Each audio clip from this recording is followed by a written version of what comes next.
Why would you adjust the original value in the forecast for the chip market in May?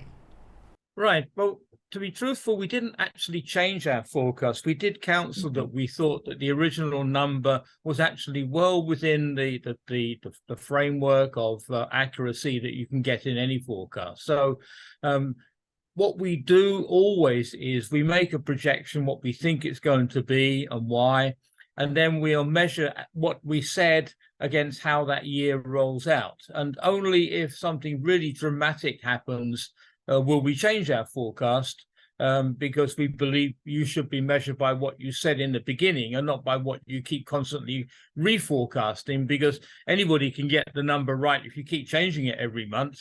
And that's not doing, we believe, our clients a justice.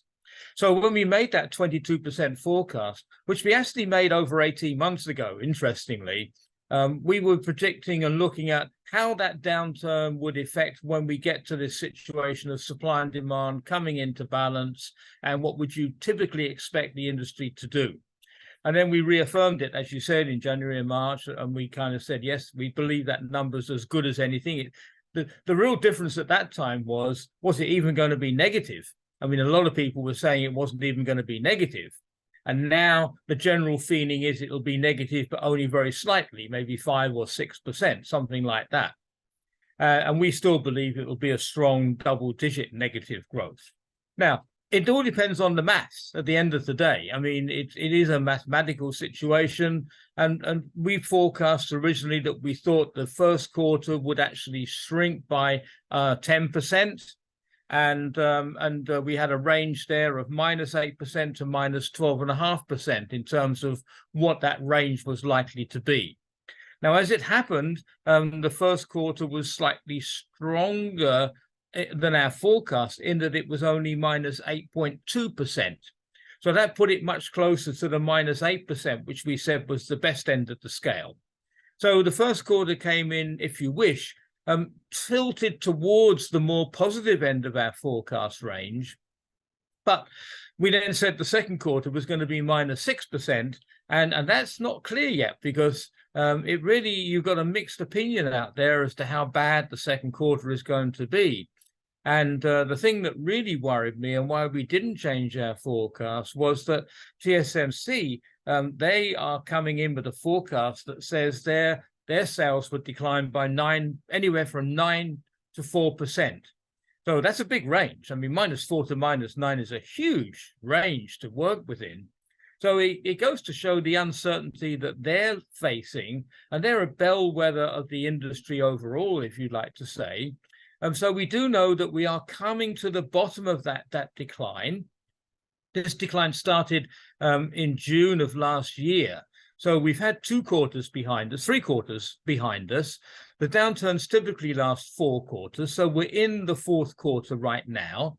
So we expect to see the whole thing come under control and start to readjust and bottom out by the end of this quarter here. So it's really dependent on what that sequential decline will end up being. Will it be -2%, -6%, -8%? It really, we're not sure. So at this point in time, we're saying that it's probably likely to be somewhere in the range of still a -7% type of number, of that order of magnitude. And if it is something like that, our forecast is actually saying -5%. So I think when we're looking at that there, that would take us into like a -20% for the year. It's a small deviation from -22%. But our whole message to industry is it is not going to be single digit. Okay, you cannot get this year to be -something, -low, -5, -6, even -10%. For it to be that low, you'd have to see the recovery in the second quarter, and that isn't going to happen. So the market would have to go positive in the second quarter to get anywhere in a single digit range. So our view very strongly is that is not going to happen. Because if it was, I mean, it's already June, okay, almost June. So we're nearly at the end of the second quarter, and nobody is raising the flag saying, hey, the market's turned, everything's good, we have order books, we're overshipping, it's great. Nobody is saying that.